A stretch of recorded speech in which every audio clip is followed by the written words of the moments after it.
Hello dear students, very good afternoon. Today I will discuss about the electric potential. In the previous class I have discussed how you can define electric potential. Today we will see the numericals related to it, work done, what is the energy stored, right? If you take one charge from one point to another point, we will see these kinds of discussion in this class. So we see what is electric potential. The potential at a point is the work done per unit charge in taking a test charge to that point from a chosen reference point. So बच्चों मैंने आपको क्या बताया था कि if we are having one charge which is a source charge और इस charge की से दूर हमारे पास कोई एक टेस्ट चार्ज Q नॉट है, इस टेस्ट चार्ज पर कोई भी फोर्स नहीं लग रहा, यानी इसका कुछ एक फील्ड से बाहर ये चार्ज है, इस पे कोई भी फोर्स नहीं लग रहा, तो यहां आप ये कह सकते हैं कि यहां पर पोटेंशियल जीरो है। और इस पॉइंट को, ये जो पॉइंट है, हम इसे मान सकते हैं कि ये पॉइंट इंफिनिटी पर है। क्लियर? तो इसी को हमने रेफरेंस पॉइंट कह दिया, ये हमारा रेफरेंस पॉइंट है, यानी कि जहां कोई पोटेंशियल नहीं है पहले से। अगर मैं किसी चार्ज को एक पॉइंट से किसी इस सोर्स चार्ज के पास लेके आऊं, किसी पॉइंट के पास, और मान लिया कि ये वाला मेरा पॉइंट कोई ए पॉइंट है, तो इस पॉइंट का पोटेंशियल अभी मैंने आपको पिछली क्लास में समझाया, V A is given by W upon Q not, यानी कि किसी चार्ज को यहां से इस ओ पॉइंट, ए पॉइंट से ओ पॉइंट पर लेके आने में मैंने जितना वर्क किया,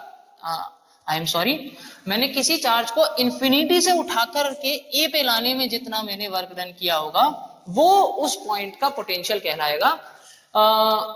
हमें चार्ज को इंफिनिटी, यानी वो पॉइंट जहां से हमने पोटेंशियल जीरो था, उस पॉइंट से उठा करके किसी फील्ड में, किसी सोर्स चार्ज की फील्ड में किसी पॉइंट पर लेके आए, तो जितना मैंने वर्क किया उसको इलेक्ट्रिक पोटेंशियल उस पॉइंट का कहते हैं।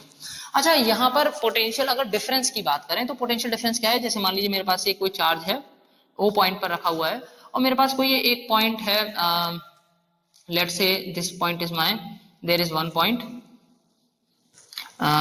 Let's say A point is there, B point is there, और I should change the values, let's say this is A and this is B. अब ये मैं मान रहा हूं कि मेरा रेफरेंस पॉइंट अगर मैं इंफिनिटी से नहीं लेके आ रहा, मैं किसी चार्ज को बी पॉइंट से ए पॉइंट पर लेके आऊं, तो इन दोनों का पोटेंशियल डिफरेंस क्या होगा? V A minus V B is nothing but मैंने इस पॉइंट से उठा करके इस पॉइंट पर लेके आने में कितना वर्क डन किया किसी टेस्ट चार्ज को, वो ही मेरा, यहाँ मेरा टेस्ट चार्ज था, वो मेरा पोटेंशियल होगा, डिफरेंस होगा इन दोनों पॉइंट के बीच का पोटेंशियल डिफरेंस। फिर से समझ लीजिए, पोटेंशियल डिफरेंस क्या था कि डिफरेंस यानी दो पॉइंट्स हैं और किसी सोर्स चार्ज के पास, और एक पॉइंट से दूसरे पॉइंट पर अगर आप किसी चार्ज को लेकर के आते हैं, कितना वर्क किया अपॉन उसका मैग्नीट्यूड, पोटेंशियल डिफरेंस कहलाएगा। मुझे केवल कि एक पॉइंट का पोटेंशियल समझ रहे हैं, तो पॉइंट का पोटेंशियल क्या होगा कि आप जीरो पोटेंशियल से किसी पर्टिकुलर पोटेंशियल वाले पॉइंट पर किसी चार्ज को लेकर आते हैं, कितना वर्क किया, रेशियो उसका मैग्नीट्यूड ही इलेक्ट्रिक पोटेंशियल उस पॉइंट का कहलाता है। मैं इसको रब कर देता हूं, हमें इसको अब ज्यादा इसमें डिटेल में नहीं जाना है, ठीक है? तो जैसे अभी मैंने यहाँ पे आपको लिखा V A minus V B is equal to W upon Q. आप कहते हैं कि सर ये वाला वी बी वाला जो पॉइंट है ये जीरो हो, यानी कि ये पोटेंशियल जीरो होने का मतलब क्या है कि ये ए पॉइंट, ये बी पॉइंट, ये ओ पॉइंट जहां मेरा चार्ज रखा हुआ था, क्यू प्लस क्यू रखा हुआ था, ये बी वाला पॉइंट ना इंफिनिटी पर है, यानी कि यहां पर कोई पोटेंशियल नहीं है, यानी यहां पोटेंशियल जीरो है। तो बेटा सिंपल, फिर इस पॉइंट का पोटेंशियल क्या हो जाता है? V is equal to W upon Q. यानी कि किसी भी पॉइंट का पोटेंशियल क्या होता है कि इंफिनिटी से या किसी रेफरेंस पॉइंट से, यानी जिसको हमने इंफिनिटी माना, वहां से एक पर्टिकुलर पॉइंट पर अगर आप किसी चार्ज को उठा के लेके आते हो, आपने जितना वर्क किया अपॉन उसका मैग्नीट्यूड ही उस पॉइंट का पोटेंशियल कहलाता है। अच्छा, इसकी मैंने यूनिट नहीं बताई थी आपको, तो यूनिट क्या होगी? वर्क डन की यूनिट होती है जूल और चार्ज की यूनिट होती है कूलाम। तो बेटे इलेक्ट्रिक पोटेंशियल की जो यूनिट होगी वो होगी जूल पर कूलाम, या हम इसको वोल्ट भी कहते हैं। एलेसेंड्रो वोल्टा नाम के वैज्ञानिक थे, उन्होंने कहा कि उन्होंने, क्योंकि इसके बारे में स्टडी करके हमको बताया, तो हम उन्हीं के सरनेम के नाम से पोटेंशियल या पोटेंशियल डिफरेंस की यूनिट को वोल्ट कहते हैं, ठीक है? तो हम लोग इसके बाद ये समझते हैं कि बेटे देखिए, जो आपने किसी चार्ज को एक पॉइंट से दूसरे पॉइंट पर उठा के लेके आने में कुछ वर्क किया, वो वर्क क्या होगा, उसके पास एक एनर्जी की फॉर्म में स्टोर हो गया। एनर्जी की फॉर्म में स्टोर क्यों हुआ, देखिए देखो एनर्जी क्या है। जैसे मान लीजिए ये वाटर, आपके पास एक प्लेट में वाटर है, आपने प्लेट को उल्टा कर दिया तो वाटर टॉप लेवल से बॉटम लेवल पर आ रहा है। अपने आप क्यों आ रहा है, क्योंकि उस टॉप वाले लेवल के पास खुद कुछ एनर्जी है। एनर्जी होगी तभी तो वर्क डन होगा। आपके पास एनर्जी है तभी आप वर्क डन कर पाते हैं।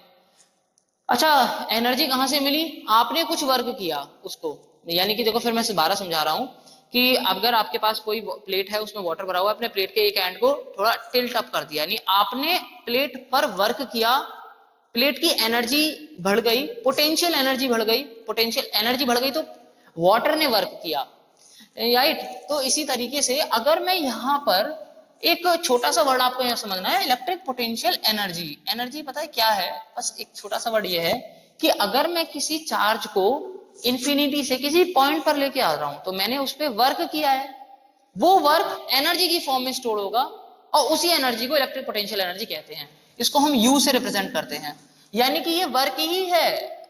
इसकी डेफिनेशन देखो मैं लिखवा दूंगा। अगर देखो V is equal to W upon Q में अगर मैं वर्क डन निकालूं कि आपने वर्क डन कितना किया, Q इंटू वी वर्क किया, मैंने कहा कि W और U बराबर है तो U is equal to Q V. आपने जितना वर्क किया वो वर्क एनर्जी की फॉर्म में उस सिस्टम पे स्टोर हो गया, उसी एनर्जी को इलेक्ट्रिक पोटेंशियल एनर्जी कहते हैं, right. So you can write the definition of what is electric potential energy. The work done on the charge Q, the work done on the charge Q, work done on the charge Q is stored in the form of energy known as electric potential energy. Is stored as the electric potential energy is stored as the electric potential energy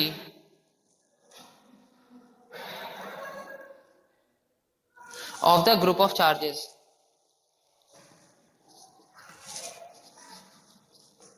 इसको U से represent कर सकते हैं, of the group of charges. Group इसलिए बोल दिया कि मान लीजिए कई सारे चार्जेस रखे हुए थे, आप उसके पास उठा करके किसी टेस्ट चार्ज को ला रहे थे तो बेटा इसकी यूनिट तो जूल हो ही गई है ना, या वोल्ट कूलाम भी कह सकते हैं।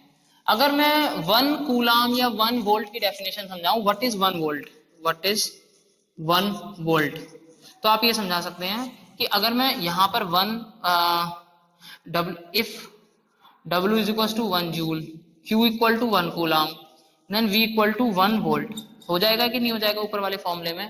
तो आप 1 वोल्ट को ऐसे समझा सकते हैं कि अगर किसी एक कूलाम के चार्ज को उठा के लेके आने में मैंने 1 जूल का वर्क किया है तो इसका मतलब उस पॉइंट का पोटेंशियल 1 वोल्ट होगा। अगर किसी पॉइंट का पोटेंशियल 1 वोल्ट है तो मुझे 1 कूलम चार्ज को उठा के लेके आने के लिए 1 जूल का वर्क करना पड़ेगा। इस तरीके से हम इसको समझा सकते हैं, ठीक है। तो आप एक लाइन और लिख सकते हैं, the potential difference between 2 points is also known as voltage. The potential difference, इसको the potential difference between 2 points is also known as voltage, और इसको हम V से रिप्रेजेंट कर लेते हैं, ठीक है। हम इसको V से रिप्रेजेंट करते हैं। तो चलिए बच्चों हम आगे के टॉपिक को बढ़ते हैं, हम लोग फ्लो ऑफ चार्ज के बारे में समझते हैं।